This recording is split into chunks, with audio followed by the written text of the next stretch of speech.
Maya Paldo, Pampanga, magandang araw, Central Luzon. Ako po Inke kayong talasuyo, Lia na kanilaw. Areni na rin mga regular balita ang yening milabas sa Paruminggo.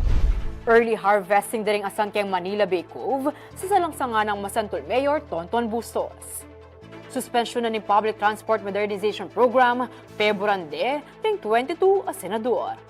Baradong drainage system sa San Fernando, sanhi ng pagbaha sa MacArthur Highway ayon sa DPWH Region 3. Farm gate price ng baboy bumaba na raw. Presyo ng tindang karne sa palengke mataas pa rin. At bilang ng mga learner na nag-enroll sa Central Luzon, nasa 2.4 million pa lang ayon sa DepEd Region 3.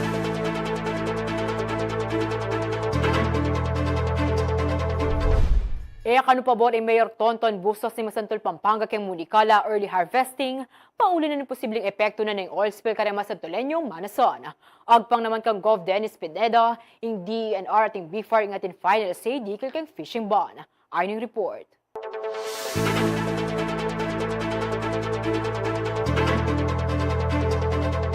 Kaya beka rin posibleng pekami epektuan king milyaring oil spill king Bataan deng manasan ibat kareng apat na coastal towns ning Pampanga. Apin din ni ring manuknangan king balena ning Makabebe Masantul sa Smuan ang pong Lubao. Bista man nalapang dapat pigaganakan uling pamiraras ing laro ket tilabot Kapampangan, misanan ng minunikala ning BFAR o Bureau of Fisheries and Aquatic Resources ing early harvesting. Dapot nung imasantul Mayor Tonton Bustos kanu ingkut ngan, kailangan ing early harvesting ngeni lakwas nung malaw yapaking karelang balen ing trajectory na kanuning angin amagdalang oil sheen. Kahit kami po ang pinakaunang bayan na nakatutok po sa Bataan, iniiwasan muna po natin mapunta po tayo sa ganong klaseng policy measure.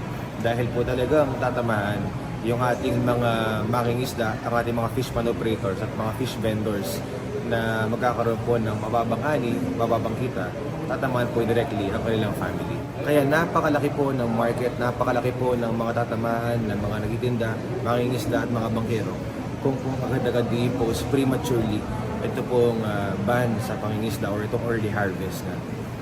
Agpangkambustos, miras laking mahigit 6,000 ring fisher folks king karelang balen. Hanya naman siguradong dakala kanureng misakita ng pong malugi oras mi patupad ya kanu ing early harvesting. Samantala, king coordination meeting a pepayaos na ning Kapitolyo ngening Martes, July 30, inutos ng Governor Dennis Delta Pineda king Bureau of Fisheries and Aquatic Resources o BFAR at aliwapang local official ing strict monitoring karing sablang manasan bang saguli ing pamamye ayuda sakaling mi apektuan ing karelang kabyayan. Left bank lang po ng Masanton. Pero may mga fish ponds din po sa right bank na may 8 to 13 barangays din po possible na mag-affected. Pwede po ba sila isasama na rin po ba? Actually, nasama lang namin coastal barangay, pero yung mga concerned barangay na may fish pond, itong dito, meron lahat dyan. Opo. Isama pa rin po yan. Basiking datos na ning Fisheries Management Regulatory and Enforcement Division ning BFAR Region 3, miras laking mahigit 37,000 deng registered fisher folks keti Pampanga. 3,300 plus laring keng aquaculture, maigi lang 13,000 deng involved keng capture fisheries, kabang maigi lang 16,000 deng mag-engage kareng mialiwang fishing activities. Agpang Pakampineda, deng ahensya na ning gobyerno eksperto keng pamagtest keng kalidad na ning danum, kalupa na ning Department of Environment and Natural Resources o DENR, ampo ing BFAR deng atin kanung final say keng pamagpatupad ning fishing ban. Samantala, agpang keng pamuntok ning Fisheries Management Regulatory and Enforcement Division ing BFAR Region 3 ay Kenneth Katibug. Saguli ing turnover dareng test samples ampong result uling Paruminggo kanu ing bibilangan keni. Ang medyo matagal ho yung sa fish samples dahil nga po tinitignan ho natin yung tinatawag ho nating PAH. Sa larangan naman ho ng BFAR, tinignan po natin ang pinakamaaga ho talaga makuha yon. Pagdating ho dun sa PAH, ay umaabot ho talaga ng around talaga mga 7 to 8 days ho talaga ang nakikita natin. Yes, more than a week. Nilino na naman ng opisyal pa miyayapektuan king milyaring oil spill ing Pampanga. Sa ngayon ho, dito sa lalawigan ng Pampanga ay wala pa ho talaga tayong trace ng oil spill. medyo malayo ho tayo sa ground zero. At the same time ho ay naging ang takbo ng tubig ayon ho sa mga trajectories ay talagang either paakyat ho talaga ng Bulacan. Safe pa ho ang lahat ng mga seafoods po dito sa lalawigan ng Pampanga. At tatanda ng July 25 king kasagsagana ng Bagyong Karina anyang lumbugya ing MT Terra Nova amagdalang 1.4 liters ning industrial oil king dagat asakop na ning Limay Bataan. Ako yung kakaing talasuyo ay Paulo G. Santos, ating pusong makabalen.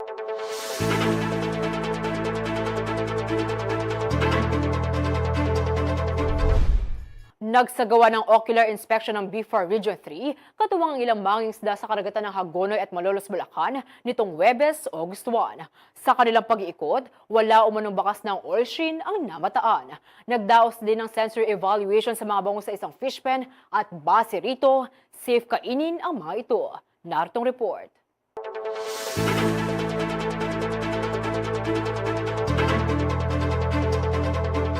Barangay Pamarawan, sa kupo ng lungsod ng Malolos, ito po yung napabalita na meron daw pong oil sheen.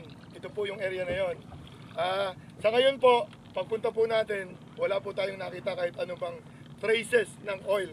Itong ikiniit ng ilang mangingisda at fish pond operator sa Hagonoy at Malolos, Bulacan. Taliwas ito sa nauna nang naibalitang umabot na ang langis sa kanilang lugar mula sa lumubog ng MT Terra Nova sa karagatan ng Limay Bataan noong July 25. Personal na nagsagawa ng ocular inspection ng Bureau of Fisheries and Aquatic Resources of BIFAR Region 3 sa nasabing lugar ngayong Huwebes, August 1.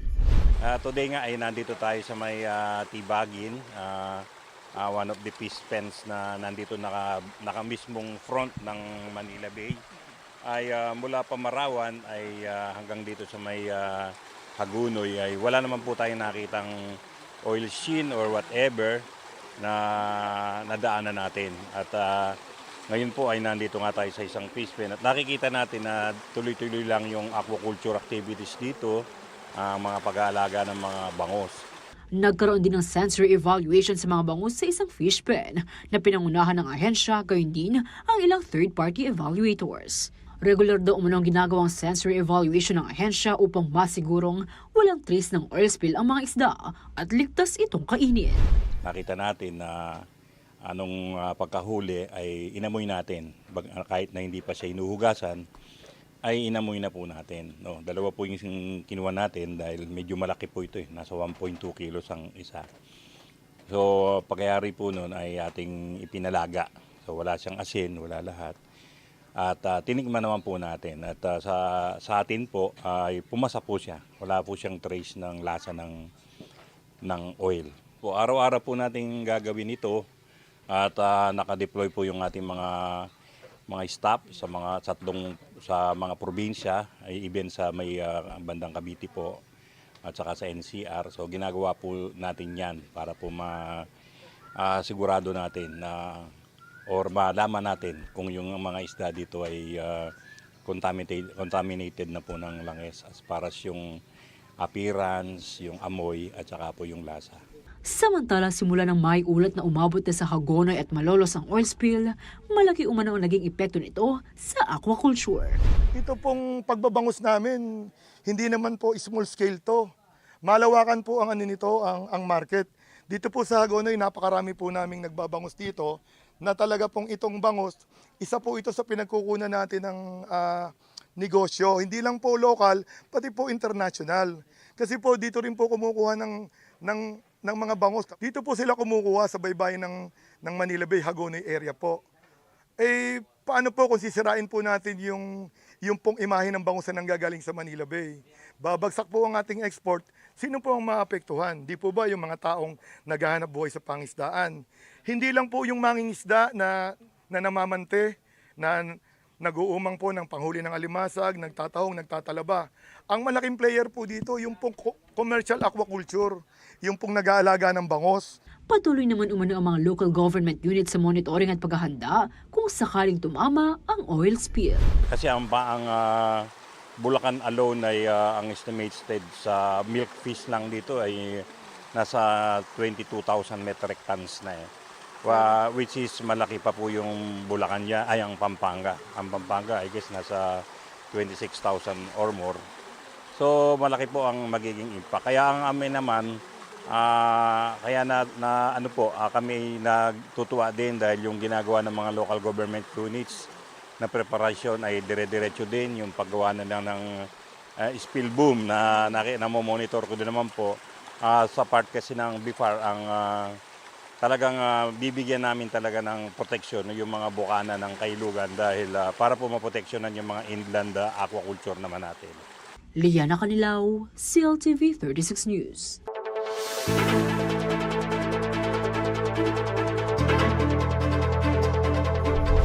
Mag-iisang linggo matapos sumubog ang motor tanker Terra Nova sa Limay, Bataan na nagsanhi ng oil spill, nananawagan ngayon ng Department of Interior and Local Government o DILG Bataan sa publiko na mag-donate ng buhok, dayami at coconut husk para mapigilan ng higit pang pagkalat na langis sa karagatan. Batay sa inilabas na advisory ng DILG Bataan, ang mga donasyon ng buhok, dayami at coconut husk ay gagawing oil boom sa makakatulong sa pagsala ng langis mula sa tubig. Sinabi rin ng kagawaran na mahalaga ang bawat kontribusyon na makatutulong sa na makabilis na pagresolba sa krisis. Dagdag pa nila, makipag-ugnayan lamang sa Environmental Resources Offices ng inyong bayan para sa mga detalye kung paano mag-donate. Kaugnay nito, iba't ibang private groups at individual naman ang bumuo ng donation drives para makatulong sa krisis. Isa na rito ang Philippine Institute of Chemical Engineers Bataan Chapter na hinihikayat ang mga miyembro nito na mag-donate ng mga alternatibong sorbent materials tulad ng buhok, chicken feathers, dayami at iba pa upang mabawasan ang masamang epekto ng pagtagas ng langis. Nananawagan din sa mga salon at barbershop sa Bulacan ang isang college instructor na si Jeffrey Lobos na mag-donate ng buhok para makatulong sa pag-alis ng oil spill. Noong Huwebes, July 25, matatandaan na tumaob sa 3.6 nautical miles o humigit kumulang 7 kilometro sa silangan ng Lamaw Point sa Bataan ang MT Terra Nova na pagmamayari ng Shogun Ships Company Incorporated na may dalang higit 1 milyong litro ng industrial fuel oil. Kay mama ko magbalik yaing balen at balita.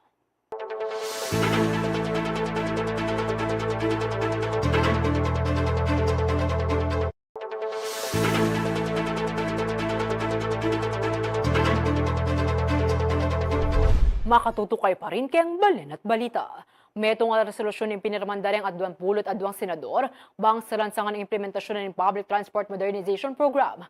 Agpang kasikaryang lawmakers, dakal pa problema king programa ing dapat isamas. Masaya naman din miyembro ng Transport Group Apiston Rama king takbang inining Senado. Mamalitaya, Arlene Salonga.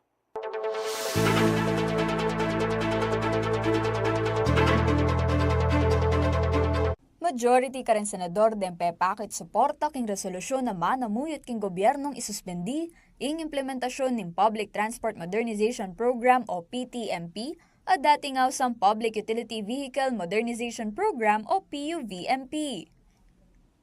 Inibang mamyedalan king review at pamanyamas kareng issue ng programa ape pasyagdareng transport groups. King proposed Senate Resolution No. 1096 nung nukarin 22 karen 23 senators den pinirma, anyawaran dang suspension time programa kabang alapang resolusyon kareng reklamo dareng apektadong drivers, grupo, union ang pang transport cooperatives, antimurin bang asiguro ing mas epesyente at inclusive a implementasyon niti. Yakabud di Senator Risa Ontiveros ing epinirma king mesabing resolusyon. Parang ang Senator Joel Villanueva, sumangid din pa mag-set deadline para king franchise consolidation, hepa man mariresolve yung local public transport route plans dareng kera kalang LGUs, aking kayang kapanwalan, dapat inunad ang semasan. Aparte kanini, taga ng magkasakit lakano ren drivers at operators king kakamal dareng modernized jeepney.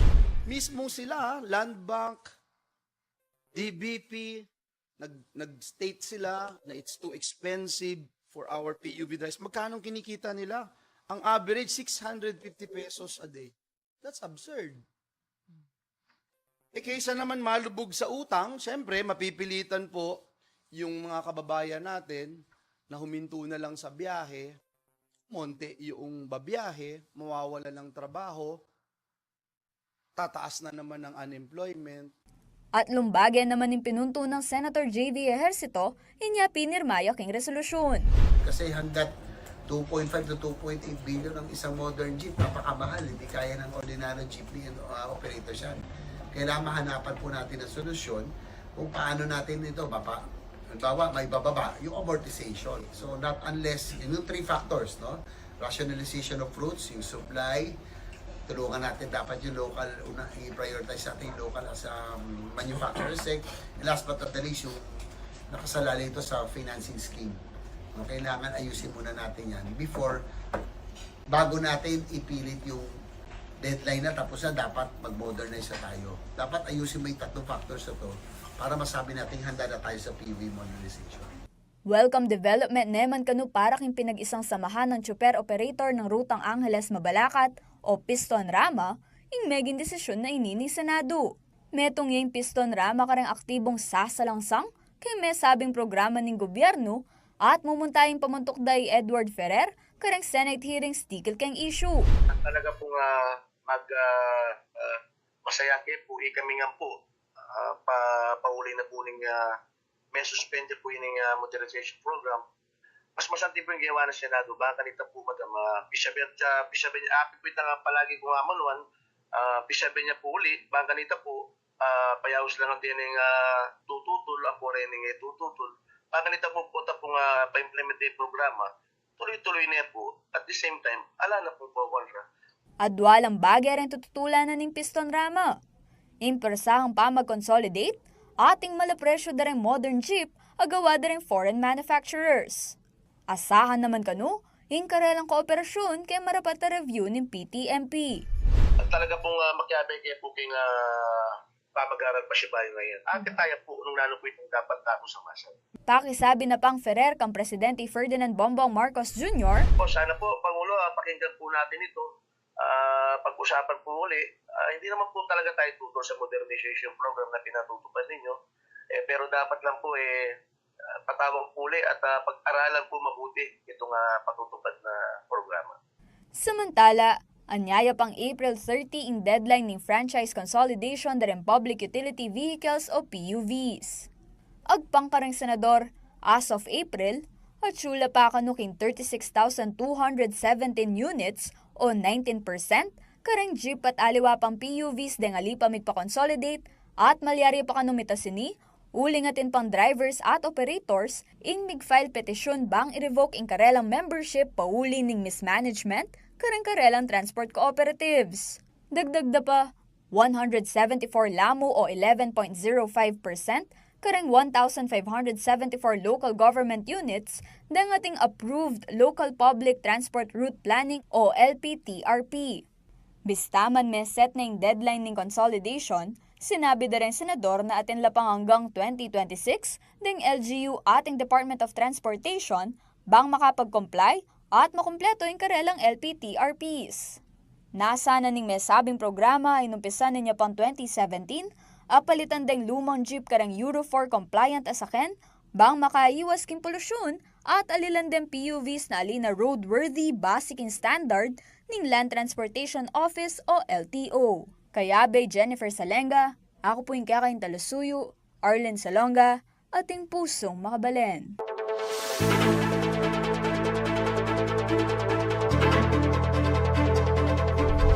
Nananatili pa rin daw mataas ang presyo ng karneng baboy sa mga pamilihan sa kabila ng pagbaba ng farm gate price nito. Inihayag naman ng Department of Agriculture ang posibleng pagkalat lalo ng African swine fever ngayong binaha ang mga lugar kung saan nakalibing ang mga baboy na tinamaan ng sakit. Magbabalita si Paulo G. Santos.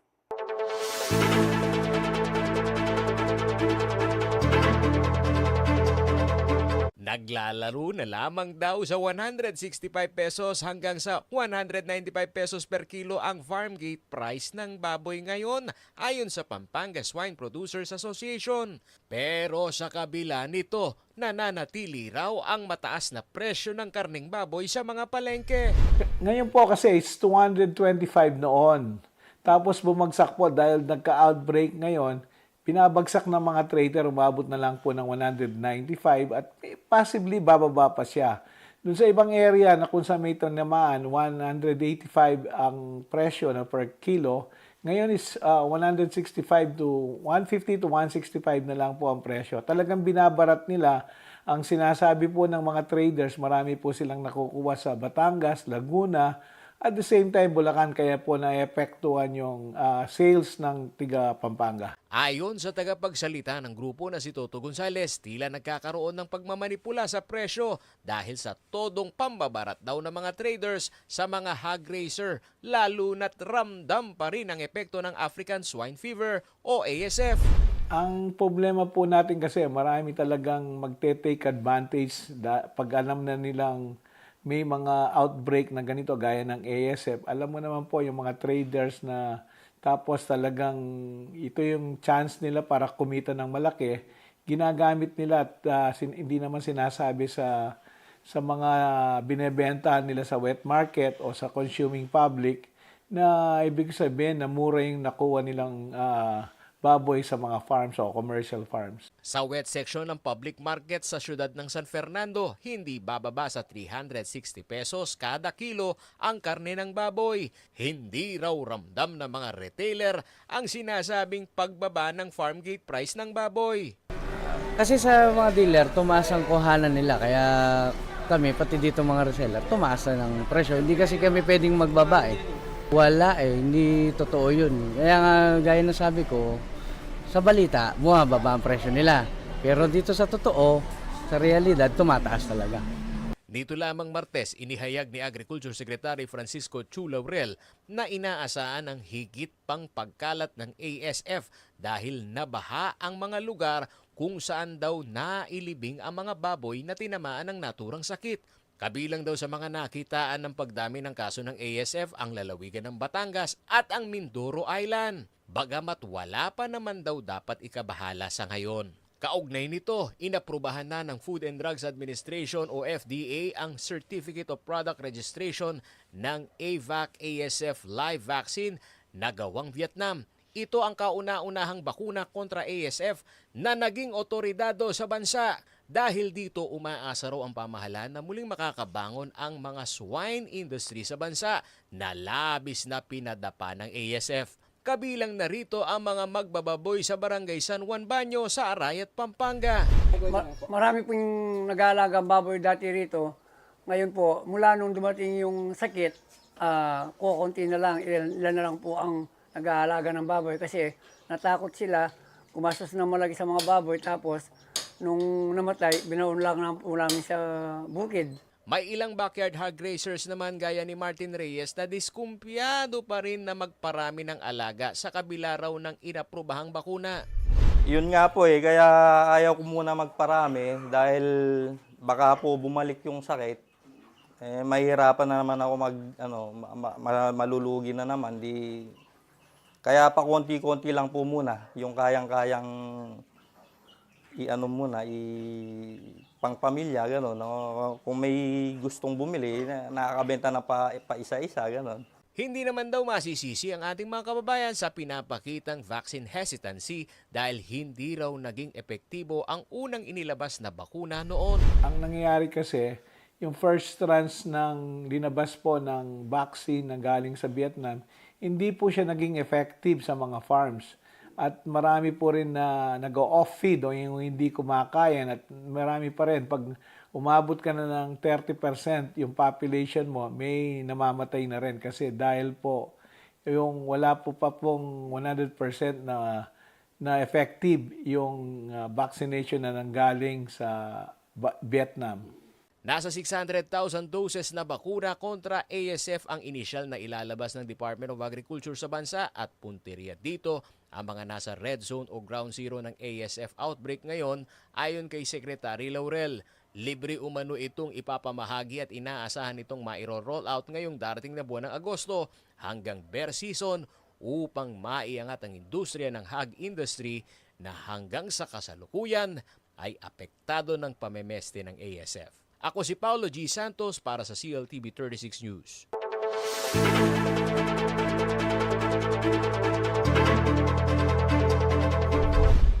Nagbabala ang Food and Drug Administration sa publiko at mga healthcare professional laban sa kumakalat na peking paracetamol tablets. Sa panahon ng tag-ulan, isa sa mga in-demand na gamot ang paracetamol kaya may mga taong nagsasamantala umano sa sitwasyon at nagkakalat ng pekeng uri nito. Naglabas ng larawan ng FDA kung saan ikinukumpara ang itsura ng tunay na gamot mula sa kumakalat na peking tabletas. Makikita umano na iba ang lot at serial number na nasa balat nito. Iba ang kulay at hugis ng tabletas at maging ang itsura ng packaging nito. Upang makasiguro, kailangan bumili lamang umano sa mga lisensyadong drugstore at establishmento. Paalala ng ahensya, ang peking gamot ay walang bisa at maaaring magkaroon ng negatibong epekto sa kalusugan. Binalaan din ng FDA ang mga nagbebenta ng peking gamot na sila ay makakasuhan dahil sa paglabag sa Republic Act No. 9711 o ang Food and Drug Administration Act of 2009. Inabisuhan naman ng ahensya ang mga lokal na pamahalaan at otoridad na siguraduhin hindi maibebenta sa publiko ang mga peking gamot. Kayo mama ko, bagbalik kaing Balen at Balita.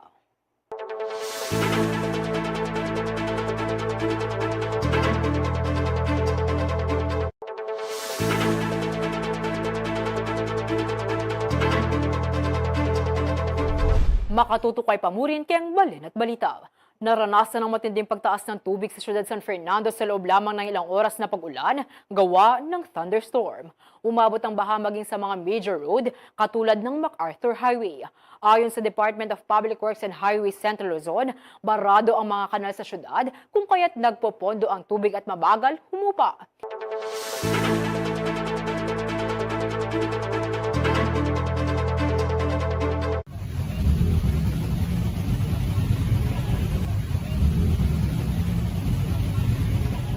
Ganito ang naging sitwasyon ng MacArthur Highway sa kahabaan ng siyudad San Fernando nito lamang hapon hanggang gabi ng Huwebes, unang araw ng Agosto.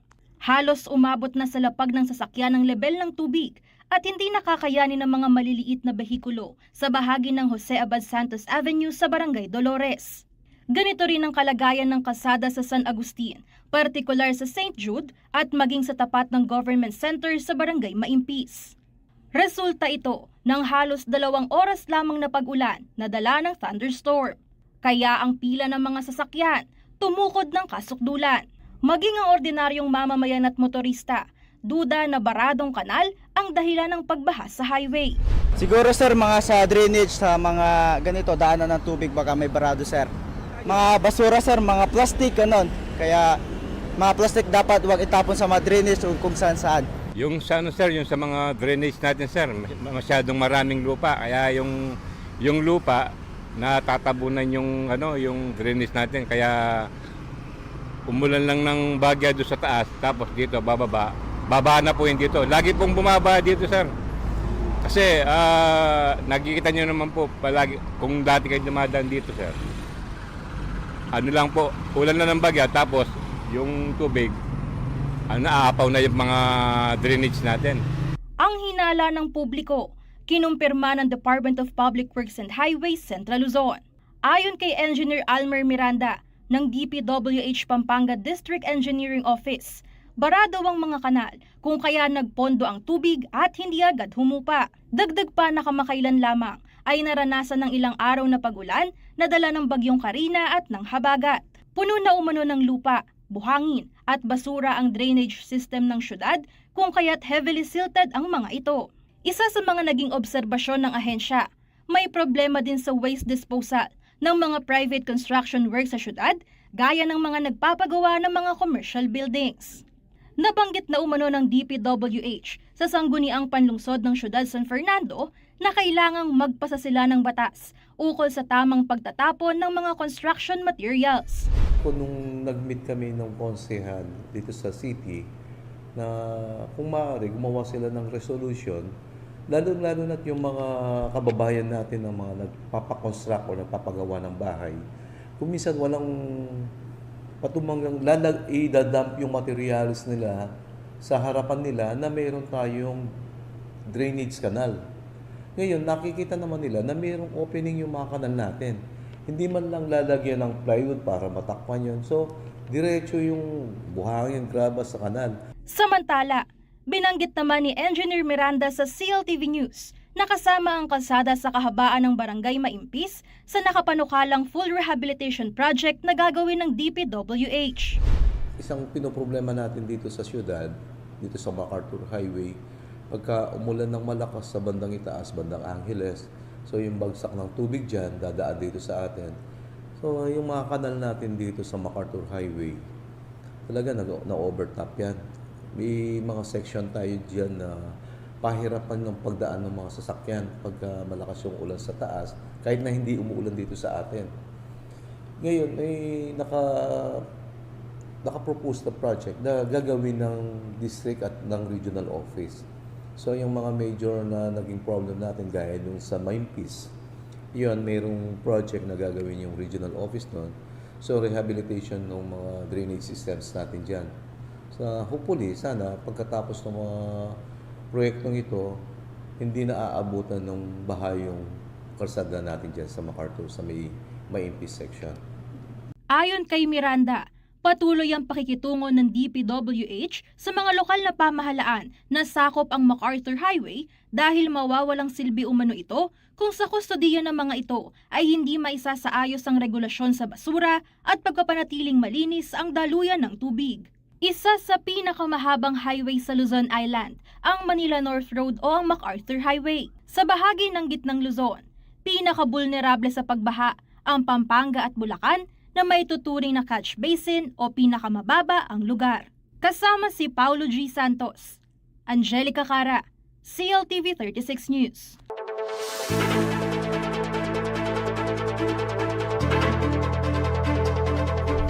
Nasa 2.4 million learners pa lamang daw sa Central Luzon ang nakapag-enroll na para sa school year 2024 to 2025.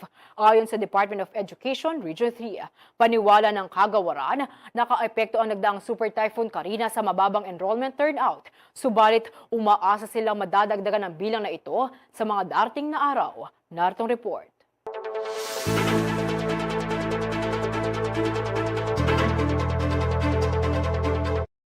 Sa kabila ng pananalasa ng Super Typhoon Karina nitong nakaraang linggo, karamihan sa mga pampublikong paaralan sa gitnang Luzon ang nakapagsimula ng klase nitong July 29.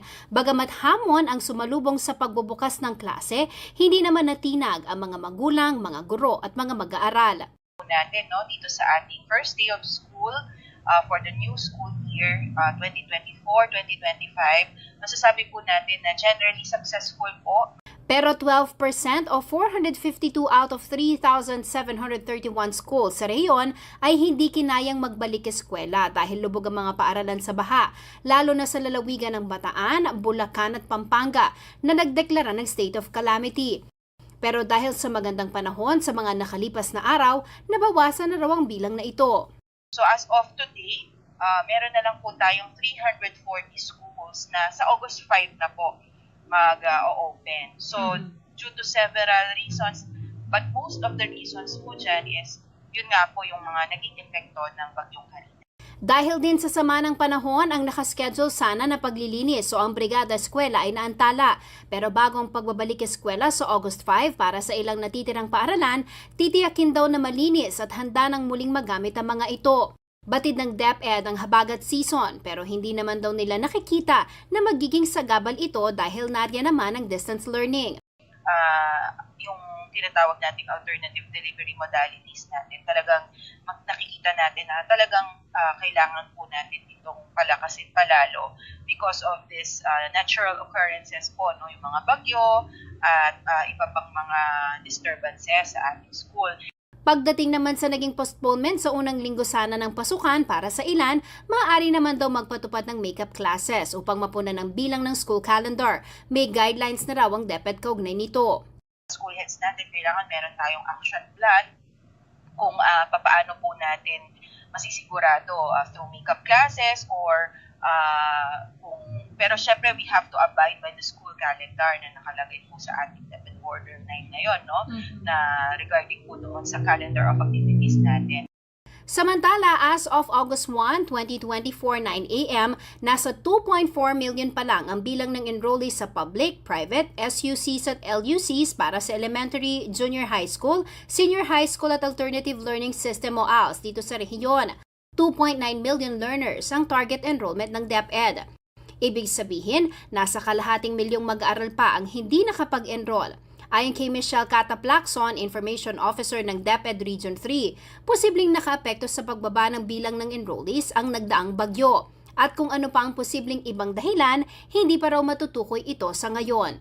Well, it's too early for us to conclude, no? Kasi nga ongoing pa yung ating encoding sa mga LIS. Ito naman po kasing data natin is just an enrollment quick count, no? So yung official enrollment data natin will be finalized sometime September or October, no? Ito po yung galing dun sa ating Learner Information System or LIS. Inaasahan pa rin naman natin na tataas pa tong bilang nito as the days go by, and especially next week kapag magbukas na yung mga schools na hindi pa nagbubukas. Jennifer Salenga, CLTV 36 News.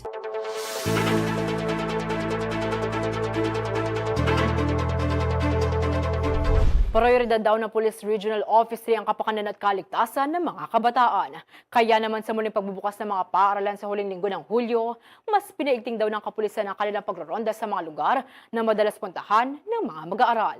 Naritong report.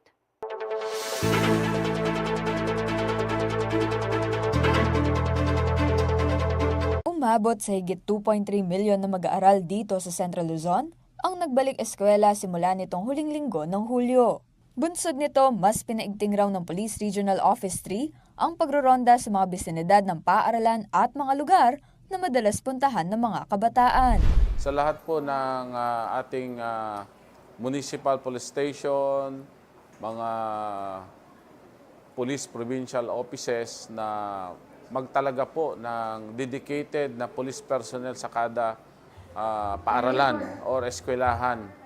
Sila po yung police sa paaralan. So, na-designate na po sila. Sa katunayan po, last week nagsisimula na po silang umiikot. Chine-check po yung mga ating paaralan, iba't ibang eskwelahan sa iba't ibang parte ng ating rehiyon. Ayon sa PRO Region 3, hindi bababa sa 1,000 uniformed personnel ang kanilang dinestino sa mga checkpoint at outpost para tiyakin ang kaligtasan ng mga estudyante. Sa ngayon po, deployed po sila. Kasi po parte po ng ating patrolling saka po ng police visibility ay puntahan po yung mga kada eskwelahan. Lalo ngayon po ay opening ng klase. Actually, last week may nag-open na po sa ibang parte. Ngayon po yung general opening ng ating school year. So lahat po ng ating kapulisan na dedicated o assigned po sa police ko sa paaralan ay nakadeploy po sila at binabantayan yung ating mga mag-aaral. Nagbigay naman ng paalala si Sembrano sa mga mag-aaral para manatiling ligtas at makaiwas sa mga masasamang loob. So sa lahat po ng mga estudyante, especially itong mga elementary, high school, wag po kayong sasama o makikipag-usap sa mga hindi nyo po kilala. Ang pagkakatiwalaan nyo lamang po ay ang inyong mga magulang o inyong relative o inyong sundo. Kung sakali po ay may susundo, kukuha po sa inyo. Wag po kayong maniniwala o kaya ay sasama sa sino man na hindi nyo po relative o kakilala. Diyan po kasi nagsisimula ang problema, especially sa ating mga kabataan. Karaniwang modus daw kasi ng mga kawatan ang pagpapanggap na kakilala sila ng kanilang mga binibiktima. Kung maranasan daw ito, huwag mag-aatubiling ipagbigay alam sa mga guro na sila naman daw dapat mag-report sa mga magulang o otoridad. Kung meron pong nagpapanggap na hindi nyo po kilala, o kaya sinasabi na pinapakuha ka ng magulang mo sa amin, o kaya sinusundo kita dahil ibinilin ka ng ate mo, kuya mo sa akin, huwag po kayong sasama.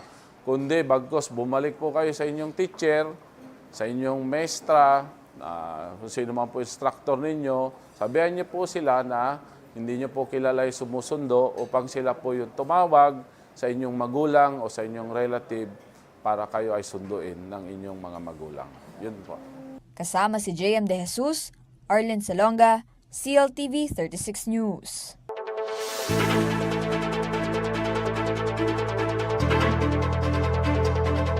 Kay mama ko magbalik yaing balen at balita.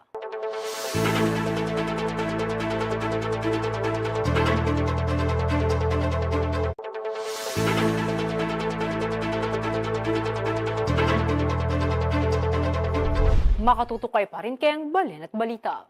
Sa patuloy na investigasyon ng Senado hinggil sa pagkakaugnay ng dating spokesperson ni former President Rodrigo Duterte na si Harry Roque sa Pogo operations, inihayag ni Senator Risa Hontiveros na may isang high-profile Chinese fugitive na nagtatago sa bahay na pagmamay-ari umano ni Roque dahil sa panloloko sa nasa mahigit 100,000 katao. Sa pahayag na inilabas ng Senado, ibinahagi ni Hontiveros ang red notice ng International Criminal Police Organization o Interpol kay Sun Liming, kung saan nakasaad sa dokumento na isa itong fugitive na wanted for prosecution. Matatanda ang nahuli ang pugante sa isang bahay sa Tuba, Benguet nitong Sabado, July 27, matapos magsagawa ng mission order ang Bureau of Immigration. Napag-alaman din na hindi Cambodian ang lalaki kundi isang Chinese national. Batay sa pinakahuli pagdinig sa Senado, inamin ni Roque na dati umano siyang nakatira sa isang bahay na pag-aari ng PH2 Corporation, na pag-aari naman ng Biancham Holdings at Trading Incorporated, isang kumpanya kung saan siya ay shareholder. Binanggit din ni Hontiveros sa kanyang pahayag ang ginawang pag-amin ni Roque. Binigyan din ito ng incorporator umano sa Roque kasama ang kanyang associates. Ayon pa sa mambabatas, inamin din ni Roque na may bantay umano ito sa naturang bahay at supervised din umano ang mga nangyayari doon. Itinanggi naman ito ni Roque at wala umano sa kanya ang possession ng bahay. Sinabi rin niya na ang bahay ay inuupahan umano ng isang Chinese na nagngangalang Wan Yun at nagpakita ng valid working visa nang pumasok ito sa isang rental agreement sa PH2 Corporation. Aprobado na sa ikatlo at huli pagbasas ng Kamara ang panukalang batas na nagpapahintulot sa paggamit ng medical cannabis o marijuana para sa iba't ibang uri ng karamdaman. Nakakuha ng 177 affirmative votes, 9 negative votes at 9 abstentions ang House Bill 10439 o Access to Medical Cannabis Act sa ginanap na session ng House of Representatives nito Martes, July 30. Sa ilalim ng panukala, ang mga kwalipikadong pasyente lamang umano ang pahihintulutang gumamit ng medical marijuana at maaari lamang ito makuha kung may prescription o reseta, gayon din ang supervision ng isang accredited physician. Batay pa sa panukala, kabilang sa mga pwedeng gumamit ng medical marijuana ay ang mga may cancer, glaucoma, multiple sclerosis, damage to the nervous system of the spinal cord, epilepsy, human immunodeficiency virus or acquired immune deficiency syndrome, post-traumatic stress disorder, rheumatoid arthritis, terminal illness at iba pang karamdaman na pwedeng tukuyin ng Department of Health. Habang nakasaad naman sa panukala na bawal ang mga sumusunod na gawain: importation, cultivation, manufacture, storage at distribution ng medical cannabis at ang derivative products nito na walang permit, pagbebenta o pangangalakal ng medical cannabis sa mga pasyente, doktor, drugstores, ospital, clinics, dispensaries at iba pang medical facility ng walang lisensya o accreditation, pagtatanim at magpapatubo nito para sa pananaliksik ng walang pahintulot, prescription and administration ng medical cannabis mula sa non-accredited physician, prescription and administration ng medical cannabis ng higit sa 1 taon mula sa isang accredited physician, paggamit ng medical cannabis na walang prescription o reseta at paggamit nito ng lampas sa iniresetang dosage. Oras na mais sa batas ito, itatatag ang isang Medical Cannabis Office o MCO sa ilalim ng Department of Health. Ito raw ay upang matiyak ang proseso sa pag-issue ng reseta para sa medical cannabis at masiguro na mayroon itong clearance mula sa Dangerous Drugs Board. Responsable din ito sa pagtiyak na hindi maaabuso ang paggamit ng medical cannabis at gagamitin lamang ito sa layuning pangkalusugan. Pagselebra niya kay mabilog abang sayang buwan ng wika o bulan darang amano balang Agosto. Kedipikin Pampanga, pagmasusyan taneman ng aldona ng amanong siswan o ang salitang Kapampangan balang tatauling Biyernes na ning mes sabing bulan. Kaugne na nini, miyaliwalang aktibidad ng sinadyanan ng Holy Angel University Center for Kapampangan Studies o HAUCKS, bang lakos lang makabalo rin kaya katamong kabalin, dikil kayang sarilitang kultura. Kayang daratang 8 na ng Agosto, may buklat siya yung pamana din talasulat Kapampangan. Meto nga exhibit king literatura ang Kapampangan nung nuka rin, mayakit na rin original literary manuscripts na rin Kapampangan masterpieces, kalupa na namo ning Sarsuela, Kurero, Pasyon, Poesya at Aliwapa. Akit muna man Kenny ring artifacts ay Kapampangan historian na Alex Castro yung may curate. Kaya rin na ning pamamuklat na ning literary exhibit, may daw niya yung puwesya at pulo sa programa. Nung nuka rin, magpatindayag lang gelingan din puweta laureado ning Labot Kapampangan. Makabuklat siya yung pamikatagun, kareng sabla. Aparte kanini, atin niya mo namang inorganisang singing competition ng HAU-CKS nung nuka rin bakit na rin contestants in karelang gelingan kay pamagkantang kanta Kapampangan. Malyari lang makyabering ang gaging estudyante ang pontalapagobra ng HAU ng singing contest. Para ka rin interesadong bisa magpakit talento, punta kayo po kay Facebook page ng HAU-CKS Executive Director Robbie Tantinco. Bang agiting listahan na rin kanta ating registration form. Apin din mga regular balitang kinalap ng kaya katamong news team. Para kayong aliwa pang updates, i-like and follow yun lamang rin kaya kaming social media pages. Kayong Facebook at CLTV36 Official, Ampong at CLTV36 News, Twitter or X at CLTV36 Official, Instagram at CLTV36 Official at kayong kaya katamong TikTok at CLTV36 Official. Kayong lagyunan ng mabilog at CLTV36 News and Current Affairs, ako po, Inky kayong talasuyo. Liana Canilaw, ating pusong makabalid.